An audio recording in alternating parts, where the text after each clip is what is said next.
अब तक आपने सुनी माँ के 7 रूपों, माँ शैलपुत्री, माँ ब्रह्मचारिणी, माँ चंद्रघंटा, माँ कुष्मांडा, माँ स्कंद माता, माँ कात्यायनी और माँ कालरात्रि की कहानी। और आज के इस अंक में आप सुनेंगे माँ के 8वें रूप, माँ महागौरी की दिव्य कथा। ओम देवी महागौर्यै नमः। ओम देवी महागौर्यै नमः। जिनकी पूजा नवरात्रि के 8वें दिन की जाती है। जो भी भक्त सच्चे दिल से माँ के इस रूप की पूजा करता है, माँ उसके सभी संकट हर लेती हैं। देवी महागौरी का वर्ण बहुत गोरा है। महागौरी के वस्त्र और आभूषण भी श्वेत हैं और इसी कारण माँ के इस रूप को श्वेतांबर धरा भी कहा गया है। गले में सफेद पुष्पों की माला और सफेद साड़ी ही माँ महागौरी का श्रृंगार है। इसके अलावा सिर पर मुकुट, चारों हाथों में चूड़ियां और ऊपर के दोनों हाथों में बाजूबंद माँ के जेवर हैं। महागौरी की 4 भुजाएं हैं, जिनमें से उनके 2 हाथों में डमरू और त्रिशूल है तथा अन्य 2 हाथ अभय और वर मुद्रा में है। माता महागौरी को अत्यंत सौम्य देवी के रूप में जाना जाता है। ये माँ दुर्गा की 8वीं शक्ति है। माँ महागौरी वृषभ की सवारी करती हैं।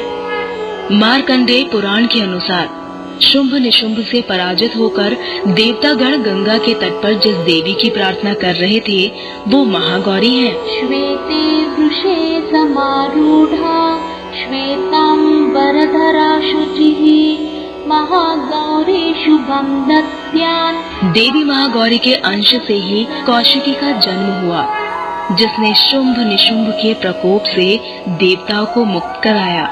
ये देवी गौरी शिव की पत्नी है। इन्हीं की पूजा शिवा और शांभवी के नाम से भी की जाती है। माँ के श्वेत वर्ण और महागौरी नाम के पीछे की कहानी भी बहुत अनोखी है। गोस्वामी तुलसीदास के अनुसार माँ महागौरी ने शिव जी को प्राप्त करने के लिए कठोर तपस्या का संकल्प लिया था, जिससे इनका शरीर काला पड़ गया था। इनकी तपस्या से प्रसन्न होकर जब शिव जी ने इनके शरीर पर पवित्र गंगा जल डाला, तब वो विद्युत के समान पूरी तरह कांतिमान और गोरा हो गया। तभी से इनका नाम महागौरी पड़ा। माँ के इस रूप से जुड़ी एक और कथा कहती है कि एक बार भगवान शिव ने माँ पार्वती को कुछ कटु शब्द कह दिए थे। भगवान शिव के शब्दों से नाराज होकर देवी पार्वती जी कठोर तपस्या करने चली गयी।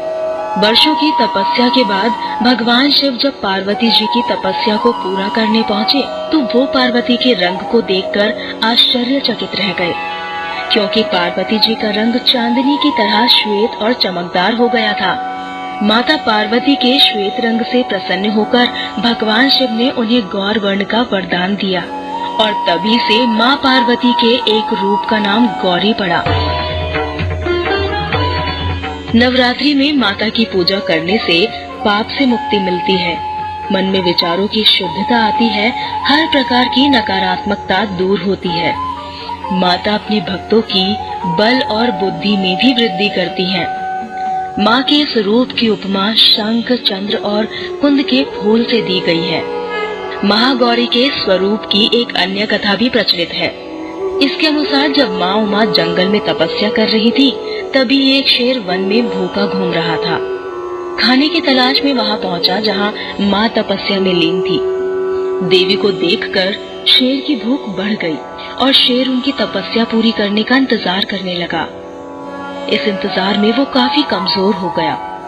देवी जब तप से उठी तो शेर की दशा देखकर उन्हें उस पर बहुत दया आई।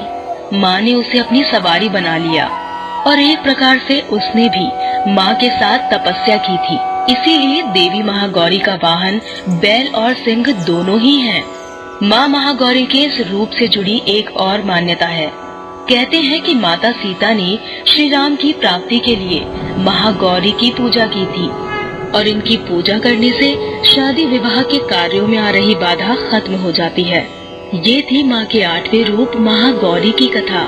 माँ महागौरी हम सभी के जीवन की बाधाएं दूर कर शुभता और प्रसन्नता का आशीर्वाद दें, यही हमारी कामना है। 9 रूपों की कहानी। नवदुर्गा नवदुर्गा के अगले अंक में आप सुनेंगे माँ के 9वें रूप देवी सिद्धिदात्री की कहानी।